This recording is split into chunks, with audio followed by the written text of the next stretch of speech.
All right, so in this chapter, we're going to be talking about pharmacokinetics. So pharmacokinetics is essentially what the body does to a drug when we take it. We'll then following this up down the road with talking about pharmacodynamics, which talks about the science behind what drugs do to the body. Okay, so clinical pharmacokinetics, again, just as I said, it's what the body does to the drug. So essentially the processes that the drug's going to go through before it has a chance to kind of act at its target site and be able to exert its effects. So a successful drug has to be able to cross various physiologic barriers. So depending on how the drug is administered, there's different barriers it may have to cross. So, barriers that, a drug may have to encounter, potentially the skin, cell membrane, the blood-brain barrier, which is a special type of barrier that we're going to talk about in a little bit, around the nervous system, and the lining of the intestines. So again, here's the different steps. So these are kind of the components related to pharmacokinetics. Step one is obviously absorption, which is the drug passing through the barriers. Step two is distribution. So the drug basically gets distributed throughout the body, looking to be able to reach target tissues. Step three is metabolism, and that's how the body is going to transform the drug through what's called enzymatic degradation. So that's basically preparing the drug then for essentially step four, which is excretion of the drug, where it gets eliminated from the body primarily by the kidneys and in the feces. It's important to note that the kidneys are the primary organ involved with excretion. With metabolism, most drugs that you're going to take in are going to be metabolized by the liver. Okay, so these are kind of the key steps as it relates to pharmacokinetics.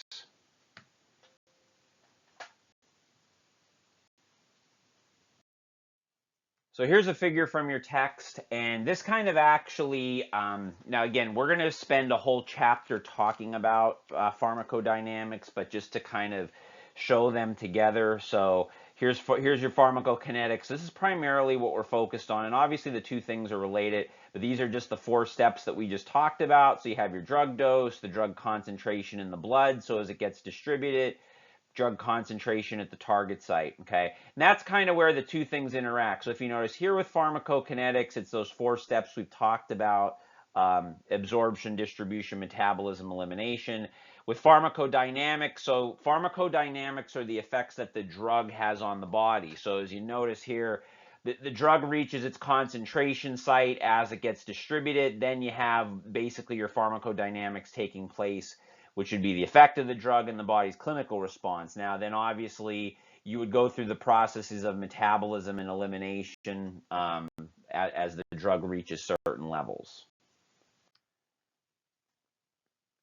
So biopharmaceutics is the study of the physical and chemical properties of drugs and their proper dosage related to onset, duration, and intensity of drug action. So if you look at the figure here, it's a little schematic kind of showing exactly, again, those processes involved in when we're looking at the clinical pharmacokinetics. So here we have absorption, distribution, where it's going to go. So absorption is how it's going to get in. So in other words, how is the drug getting administered? Okay, so whether that's an oral route, injection, however it might be. Distribution, where is it going to go? 3, metabolism, how is it breaking down? 4, elimination, how does it eventually has to leave the body? So this kind of so the study of biopharmaceutics looks at basically how it basically helps to establish a regimen for the drug. So when we're trying to decide, how much of the drug to take, how often to take it, things like that. That's what this kind of sets the stage for when you're trying to determine how a drug is going to get administered to a patient. Okay, looking at the idea behind drug liberation. So a drug basically, when it gets liberated, gets released, but a couple things have to happen in order for that to occur. So again, the first step of the pharmacokinetic cycle is that the drug needs to be dissolved in order to be absorbed. Okay, So for the drug to dissolve, it has to be liberated or released from its dosage form. So liberation basically involves releasing it from its dosage form. So for instance, a drug in a solid state has to dissolve to its molecular body form in body fluids. Okay, so once the drug is liberated from its dosage form, it basically then begins to where it looks to kind of hit its drug receptor target. Okay, and obviously at the target site, that's where the action is going to take place for the drug. For most drug products, the active ingredient is dispersed as molecular form or solid particles. Okay, and again, the ability of a drug to be liberated and dissolved in body fluids depends on a couple different things. So, many factors affect liberation. So, for instance, the dosage form, the solubility of the active ingredients, the intended site of action are all things that are basically going to affect the ability of a drug to be liberated and dissolved in body fluids in order to be utilized.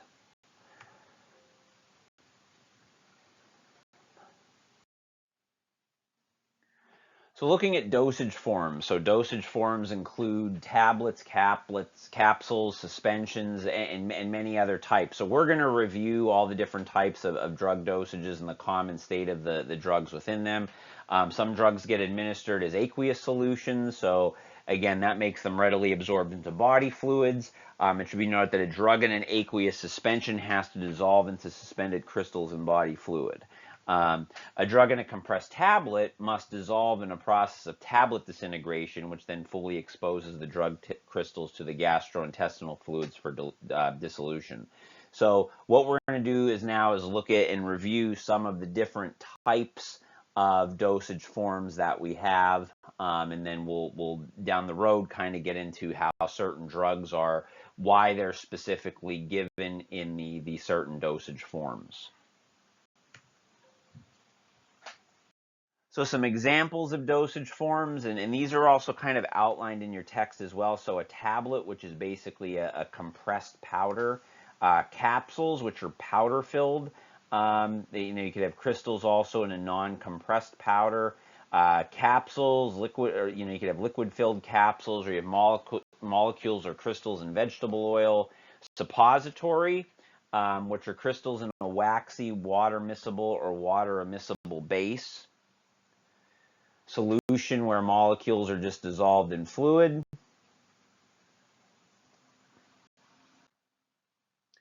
Some other types, you have suspensions, where crystals are in a lattice matrix held in aqueous or non-aqueous liquid. Ointments, crystals are molecules in a semi-solid oily base. Creams, crystals are molecules in a water miscible semi-solid cream base.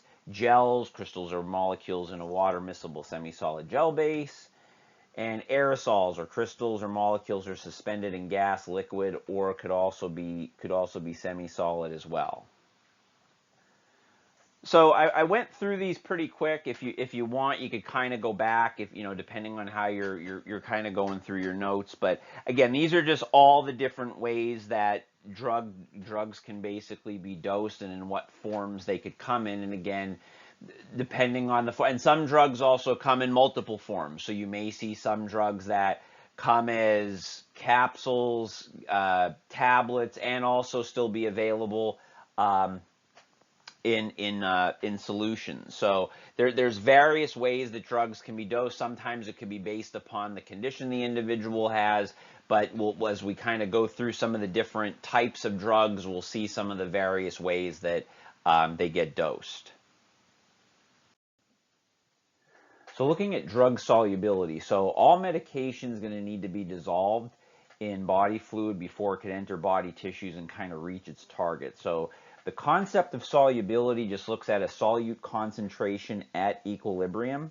So this is basically going to be, and again, the way the drug is basically composed, so we just went through different types of drug compositions, will obviously affect how it gets dissolved.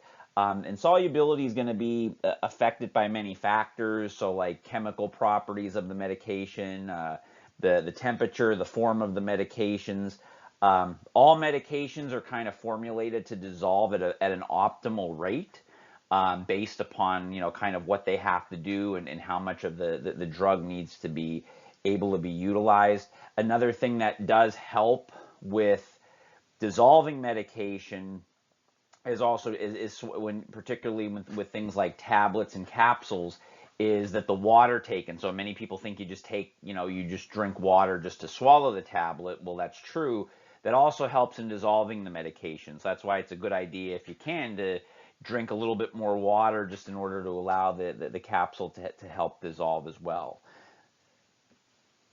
So as the drug does dissolve, again, obviously, the human cells, human cells have a biphospholipid bilayer membrane, and this is going to impact how the drugs basically are able to get into these cells. So it should be known that human cells have a hydrophobic core and two hydrophilic surfaces. Okay, so basically that looks like the inside and the outside of the cell. So lipid-soluble drug molecules are formed by phospholipids.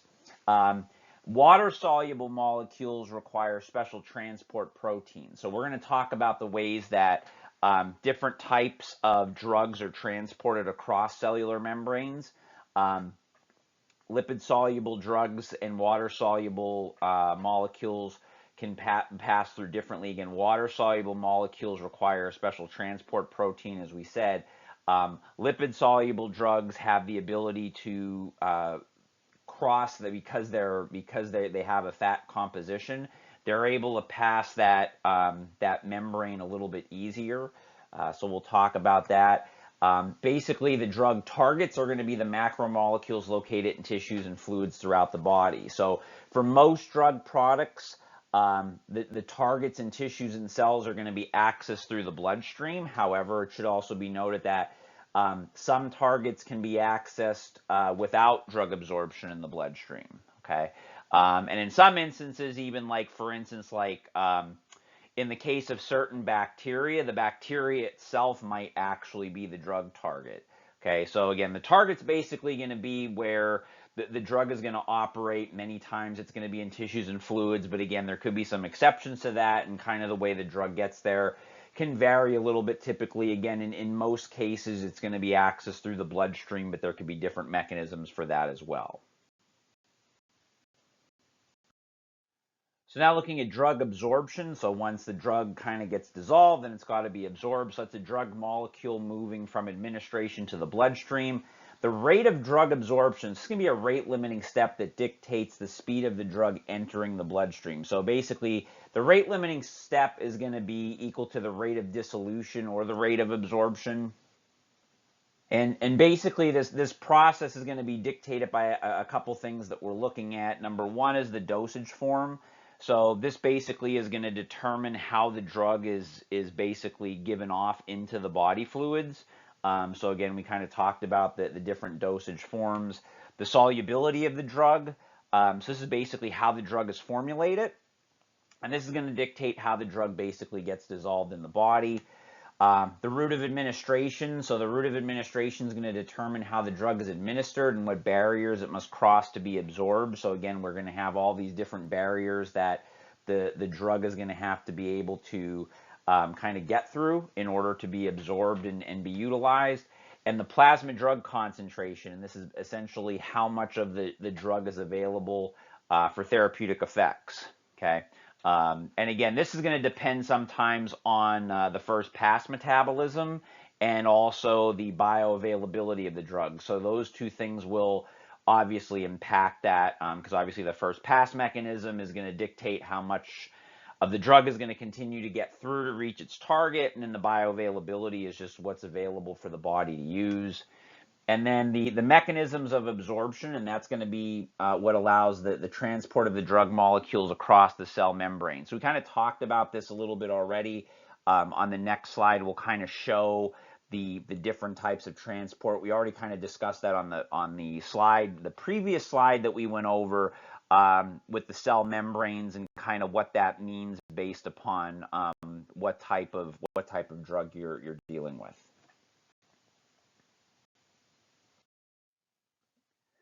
So looking at the mechanisms of absorption. So absorption involves the way the drug is going to enter the body as it passes into the circulation and then enters cells. So this picture comes right from out of your textbook. And what you see here is you have passive transport and active transport. And within passive transport, you have a couple different ways of the drug basically entering the cell. So if we're looking at the picture, so we have passive diffusion. So if you're looking at this picture right here, you see the drug molecules out here just kind of passively going through. So that's basically where the drug is going to pass through the cell membrane lipid layer. So the drug has this fatty lipid layer that is on the outside of the cell. So this yellow border here is basically representing the outside, the border of the cell. And in passive diffusion, the drug that just will basically just cross the cell membrane. And this basically is obviously going to favor drugs that are lipophilic because it enables it to kind of pass through that cell membrane. Then you have facilitated diffusion. This is where the drug is passively moved with its concentration gradient, okay? So when we're looking at this, so basically the drug moves from an area of high concentration to an area of low concentration. So you see that taking place there. So you see obviously the high concentration of this particular drug here, passively going through and entering the cell. Paracellular transport, if you're looking here, this is actually the way that the drug diffuses between cells, and this is the way that if a drug has to specifically get into tissues in the body, that it will actually enter through the tissues, okay? So those are all the means of passive transport. Active transport, the drug is actually moving against its concentration gradient, okay? And what that actually requires is it actually utilizes energy in order to do so. So in the case of this situation over here where this drug has to enter the body, it actually has to go against its concentration gradient. So you see here ATP, so again ATP is the most adenosine triphosphate is basically the most basic form of energy in the body. So your body has to actively kind of pull that drug into the cell in doing so, okay? And the cell and the medication makeup will basically enable that to occur. So talking now, so we got through, like, again, the ability of the drug to dissolve, be absorbed. Now we're going to talk about we talk about barriers. So we do talk about how in some instances, depending upon what area of the body the drug has to affect or what the drug has to do, it may have to cross certain barriers. Well, one really important barrier that sometimes has to be for certain types of drugs, that in order for the drug to cross it, it has to have a certain makeup to do, the blood-brain barrier. So the blood-brain barrier is basically a sort of a protective area, if you will, for the central nervous system, okay? So the central nervous system, for obvious purposes, is very well insulated from foreign substances. So these are basically like tight junctions in the circulation that really prevents certain things from getting to the central nervous system, okay? So this is going to prevent passive diffusion from the systemic to the cerebral circulation, because there's obviously going to be, like, you may take a drug for a certain reason that you don't want impacting the central nervous system. Now, we obviously have drugs that do have to work at the central nervous system. In those cases, those drugs are designed in order to cross the blood-brain barrier. So, for instance, hydrophilic drugs are unable to target or facilitate active transport proteins in the blood-brain barrier, therefore cannot penetrate the CNS, okay? So if a drug has a hydrophilic makeup, it basically can't penetrate into the central nervous system, and for certain drugs and the way they have to act, that's probably an important thing. If, however, you have a drug that does need to target the central nervous system, that particular drug has to have molecules that are small and hydrophobic to basically be able to cross the biological membranes easier, or use existing transport proteins in the blood-brain barrier to penetrate the CNS structures. So that's what basically you're going to have to need. So again, in order for a drug to cross the blood-brain barrier, so if you have a specific drug that has to work at the central nervous system, it has to be small, it has to be hydrophobic, and it has to use the particular transports that will allow it to cross this area within the circulation. So now we look at routes of administration. So when we're looking at, so again, for most drug routes, the transporting fluid is going to be the blood, which then is carried on through the circulation. Again, there's going to be exceptions to this. There's going to be certain drugs that don't necessarily use the circulation to take the drug where it needs to. Many of them will. So for instance, if we look at injected drugs, they basically are going to enter the bloodstream through the capillaries. Okay, so for instance, like an intramuscular injection or a subcutaneous injection, that medication is going to be basically absorbed in the capillaries and then taken through the circulation and taken to where it has to work.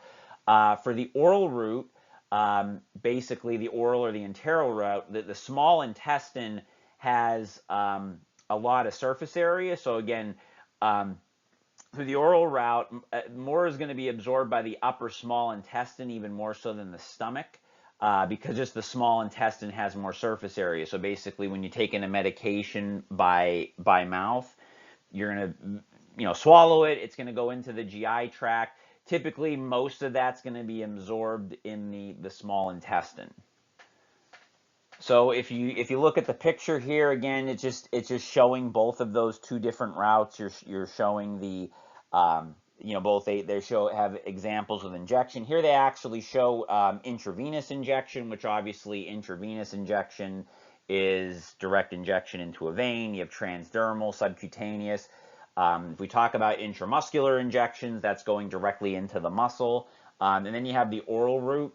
So there's advantages and disadvantages to different routes, and we'll talk more about those later.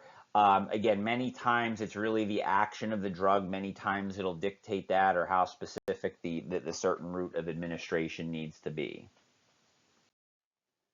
So looking at first pass metabolism, again, this is another thing that was brought up kind of a little bit earlier regarding the metabolism of drugs. So drugs that are administered via the enteral route are metabolized before reaching the systemic circulation. So the drug basically is going to enter the hepatic portal circulation as it gets absorbed through the GI tract in order to be metabolized. Okay. So again, as the drug gets absorbed in this way, it's going through what's referred to as either first pass metabolism or also what we call the first pass effect. Okay, so drugs with high first pass metabolism are administered in high enough doses to basically make sure that enough of the drug is going to reach its desired action. So that's going to be a really important thing regarding the dosage. So if a drug really gets impacted by first pass metabolism, it's going to have to be administered at a certain dosage so that enough of the drug can actually get to its target site. So if you look at this picture, the small intestine is going to absorb the drug at the gut wall. So that's going to be where a lot of times when you're looking at whether a drug should be taken with food or not, that's going to be a really important thing. So the stomach has a large epithelial surface, but it has a thick mucus layer and is a short transit time. So that kind of limits absorption at the stomach. The small intestine has a much larger absorption area. So, however, gastric emptying is still going to be something that is what we'd call a rate limiting step. So this is going to be why, like in certain situations, like for instance, fatty foods can slow gastric emptying. Which is why some drugs need to be taken without food. So sometimes a drug can be taken with or without food. Sometimes a drug should be taken with food. Sometimes a drug should be taken without food. And a lot of that is basically going to be based upon how it gets absorbed, and to what level and what speed it needs to be absorbed at. Okay. So basically, it's going to, again, if we're looking at the absorption area, so small intestine is going to absorb the products. The molecules travel to the hepatic portal vein to the liver. The liver is the site of biotransformation, and the blood containing the drug enters general circulation. So if there's going to be a significant first pass effect with the drug, that's going to impact the dosage. And again, the whole purpose of this process is basically to protect the body from delivering potential toxins. So the liver acts as a filter before stuff enters into the bloodstream from the GI tract. Okay, This is also too why some drugs can't be administered orally because of this process. So if a drug is going to get significantly impacted by this first pass effect, they may need to be delivered in another manner to avoid going through the liver.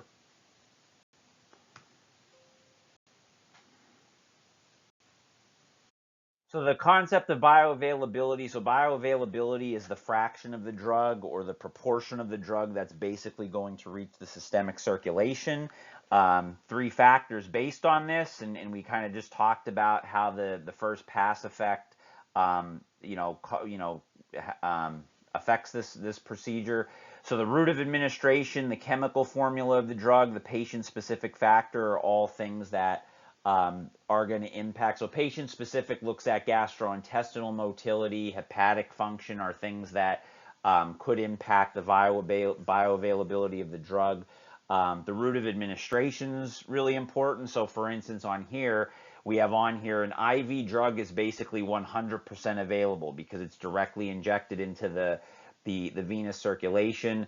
Intramuscular drugs, for instance, have a slightly slower entry into the circulation, basically because the drug gets injected into the muscle and the capillaries have to kind of gradually pick it up. So if you look at the picture, it just demonstrates a slower rate of entry with other forms of administration, or what would be basically like a lower bioavailability of the drug. So basically, again, how available the drug is going to be based on these factors. And again, many times that's kind of factored into how the drug is basically administered and dosed to the patient based upon their individual pathology.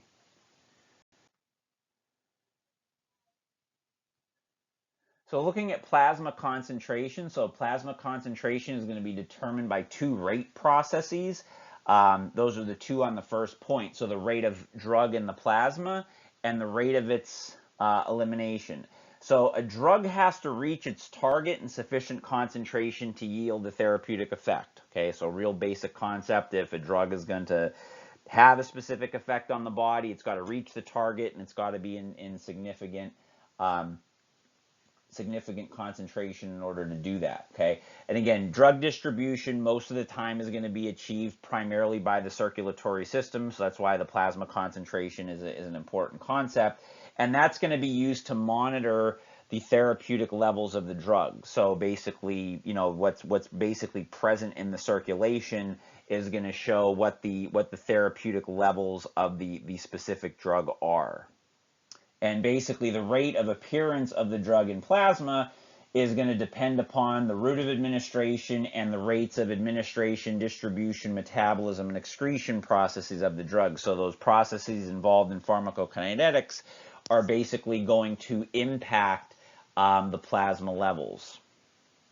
So if you look at the picture here, so in the picture they're showing, so this over here is basically the plasma level curve after an IV bolus. So an IV bolus is basically just a drug or direct IV, and the drug's getting administered that way. So you actually see right away the plasma level concentration is really high, and that's because the drug is getting directly injected into the circulation, and then over time it gradually goes down, versus an oral dosing of a drug product. So in the case of an oral dosing of a drug product, it's got to go through that first pass effect and everything, and eventually it reaches the plasma levels and then starts to drop off after that.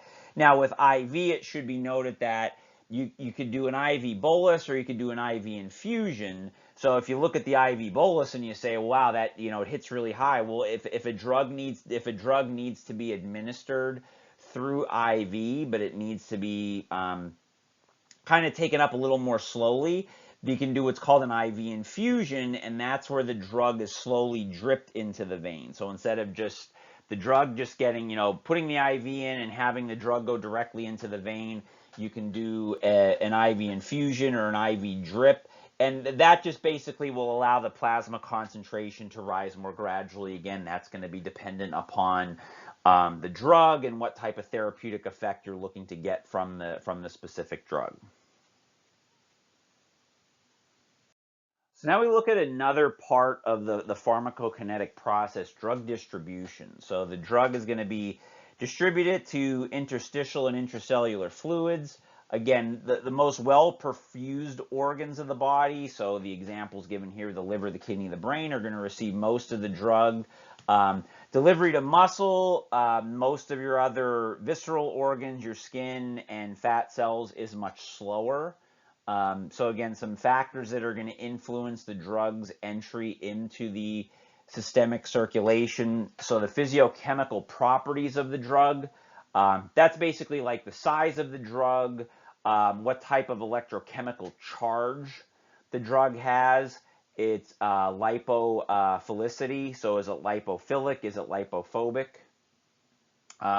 Cardiac output and the blood flow between compartments of the body. So obviously the systemic circulation, if somebody has, normal functioning, cardiovascular system, it'll be distributed at a certain rate. Obviously there's cardiac pathologies and issues with the circulation that could impact that. The binding of the drug to proteins in the plasma and target tissues is going to influence its entry into the systemic circulation. Capillary permeability and tissue volume, and the concentration of the drug between the central compartment and the peripheral compartment. So the central compartment is essentially referring to the blood plasma. The peripheral compartment is referring to the extravascular cells and tissues. So the concentration of the drug between those two things will kind of impact how that drug is going to how it's going to enter into the systemic circulation. So looking at drug movement through body compartments. Okay, so we're still looking at distribution here. So again, that second part of the pharmacokinetic process.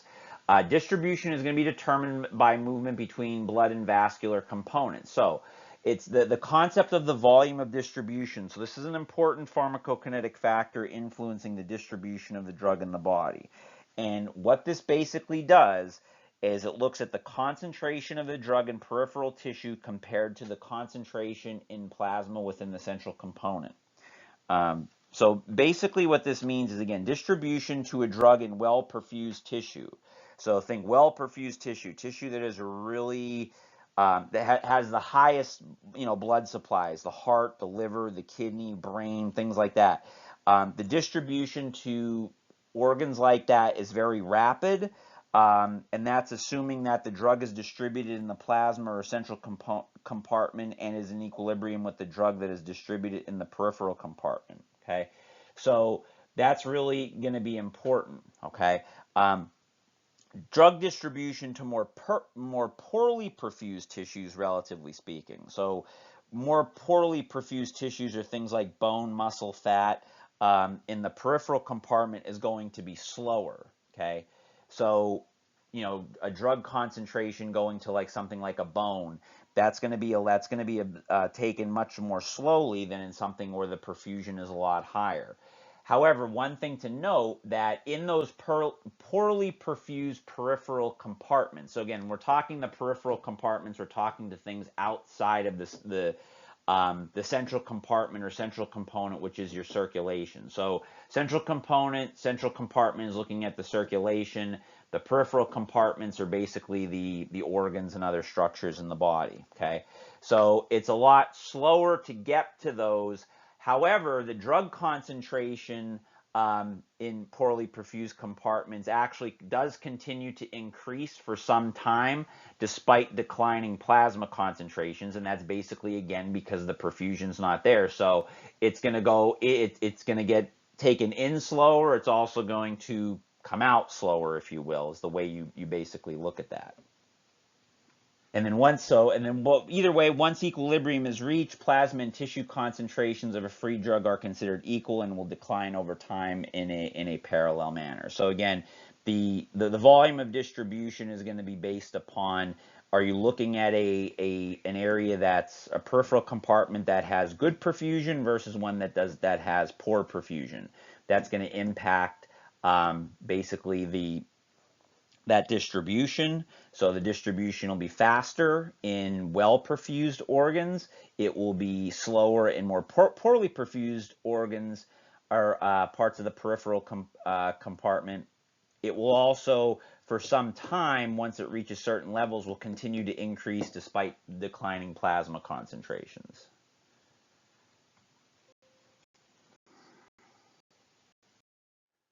So looking at some drug administration quality, so concerns with prophylactic hyperhydration. So this is something that's kind of a sidebar in your book, but this is an important thing to look at. So they looked at their head athletic trainers from 27 teams in the NFL.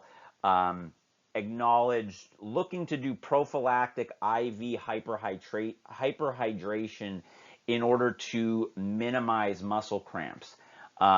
Critics of this, and for good concern, it may not be medically indicated, and oral prehydration may be just as effective as IV and less risky. Obviously, just with regular consumption of liquids, there's much less risk involved versus doing an IV.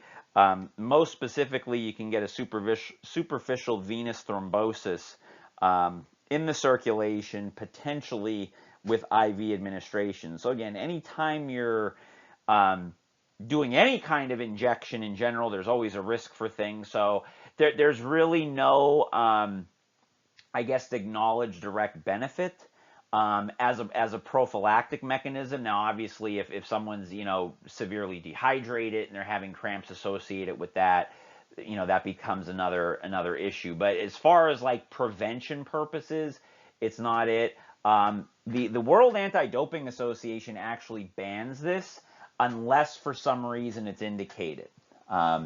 So unless it's medically indicated, they actually have it banned. So again, that's just something to make note of. Again, this was something that had been practiced, that over the years has kind of been something now that we've tried to get away from.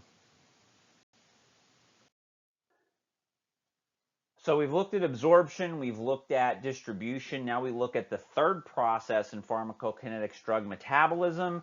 And with drug metabolism, it's basically looking at the drug basically being broken down into smaller parts, and that's going to be through a series of chemical reaction until they're basically chemically inactive. Because again, eventually the kind of byproducts and everything need to be eventually eliminated from the body. So it's a series of complex reactions until chemically inactive.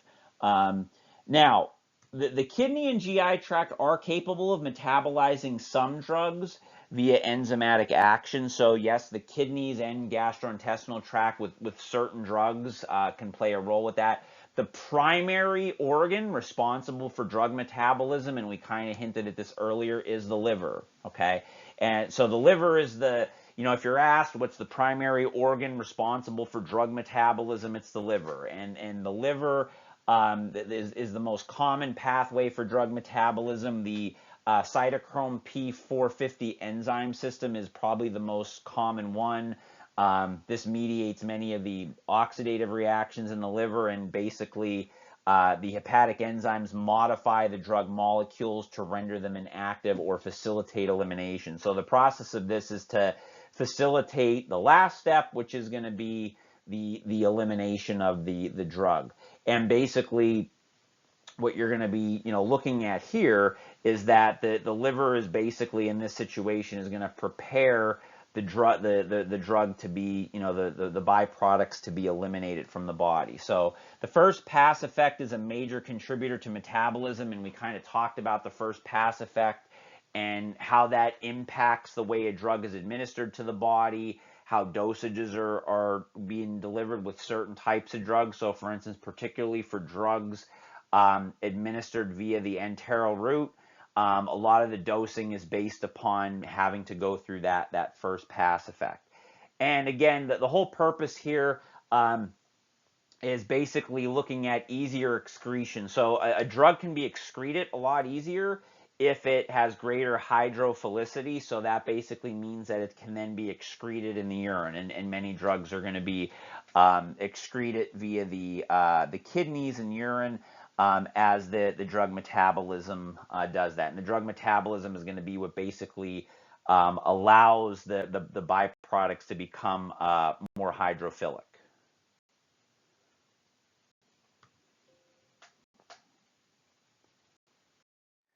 So kind of looking at this process and looking at how the body prepares a drug to be eliminated. Again, some drugs enter and leave the body very fast, while others have to remain in the body for a certain period of time, depending upon the effect that they're going to have. And basically, the method as to how to talk about how long it takes to metabolize and excrete a drug um, is what's called the elimination half-life, or just what we call the half-life. So the half-life is the time it takes to remove 50% of the remaining drug in the body. Okay, and this is going to be a determinant of the time to reach a steady state, and it looks at your dosage interval. Okay, so steady state and dosage interval are basically going to be determined by the half-life. Okay, so the half-life helps to determine how much medicine needs to be administered, and then basically the frequency, how often the drug should be taken, and basically how long the drug will remain in the body in significant amounts. So all of these things, kind of impact one another, and the half-life helps determine this. So again, the half-life basically, or what they call the elimination half-life, is how long it takes to remove 50% of the remaining drug from the body. And again, your dosage, frequency, duration are all going to look at that. So looking at medication half-life and dosing frequency. So for instance, if you can end up getting excessive blood concentration if medication is too frequent. Okay, because of the fact that the body's just basically not able to eliminate enough of the drug. So for instance, if the body takes a little bit longer to metabolize and eliminate a drug, the dosing frequency isn't going to be as much, or you're going to have much longer intervals in between dosages. Okay, drugs with a short half-life, you're going to need frequent doses for the correct blood level. So if a drug has a very short half-life, that means it gets eliminated pretty quickly, so you're going to have more frequent dosage. Another thing to consider is that if someone has liver or kidney dysfunction, okay, in many cases, depending upon the type of drug, if someone has liver or kidney dysfunction, that's going to impact that, because then in those situations, liver kidney dysfunction could affect how the body, one, metabolizes the drug, and two, how it excretes it. So these are also factors in basically, how frequently we're going to give a drug, how much of the drug we're going to get, in order to make sure that we kind of have optimal levels of it within the body.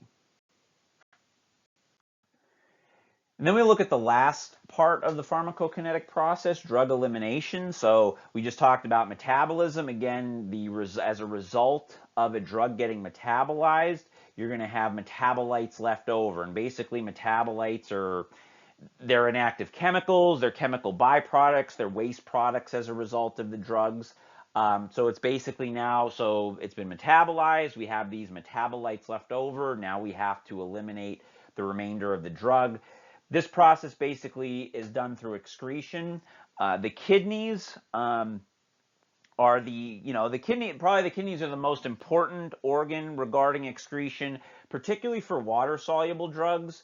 So you have to be very careful. So many of your water-soluble drugs, if an individual has renal dysfunction, so for instance, a very common drug that a lot of individuals take, non-steroidal anti-inflammatory drugs, if a person has renal dysfunction, they should probably avoid those, or at least be very heavily monitored if they by chance are taking them. Other areas are obviously going to assist with the excretion process. So many oral medications or drugs that are incompletely absorbed will be eliminated via the gastrointestinal tract through the feces. Drugs can also be excreted through the lungs, saliva, tears, breast milk. Those are all areas where drugs can also be excreted as well. So obviously, for instance, when you're talking about breast milk, a mother who's breastfeeding their child, they have to be aware of that fact with certain types of medications, to make sure that there's no issues there. And then probably the most important pharmacokinetic concept, because it basically determines the steady state concentration for a given dosage rate, is what's known as clearance. Okay, so again, clearance is basically going to be, we look at the volume of plasma of the drug that is cleared or removed. Okay, so physiologically, clearance is going to be determined by blood flow to the organs that metabolize or eliminates the drug, and the efficiency of that organ in basically extracting that drug from the bloodstream. Okay, so that's what clearance is. So clearance looks at that steady state concentration and basically how it's going to be removed. So the individual rates of metabolism for most people, individual rates of metabolism and excretion are the same. So for most people, with don't have any circulation issues or any issues with particular organs, the rates of metabolism and excretion are the same, and that is going to be then what impacts that steady state concentration. So looking at pharmacokinetics and exercise, so again, our purpose as athletic trainers is serving the physically active population. So look at the impact of exercise on pharmacokinetics. So exercise is obviously going to reduce renal blood flow. So obviously when we exercise, blood flow basically is going to get diverted to our working muscles. So obviously that's going to reduce renal blood flow. So there is a chance that plasma concentrations uh, of a drug may increase to certain levels. Again, in most healthy individuals, most medications, it shouldn't have too much of a problem, but that is something to be mindful of. So for instance, type 1 diabetics should be aware of hypoglycemia if insulin is injected too close to exercising. So this would be a situation where you would have to be concerned. Again, in most cases, a lot of medications, it's not going to impact it as much. But, and again, part of the reason why we're discussing this is so we know which drugs and how they can be affected. But here's just one example where this can be important. So generally, there's no substantial effective exercise on medications. Again, there are some exceptions to this. Doxycycline and select beta blockers can potentially increase in concentration.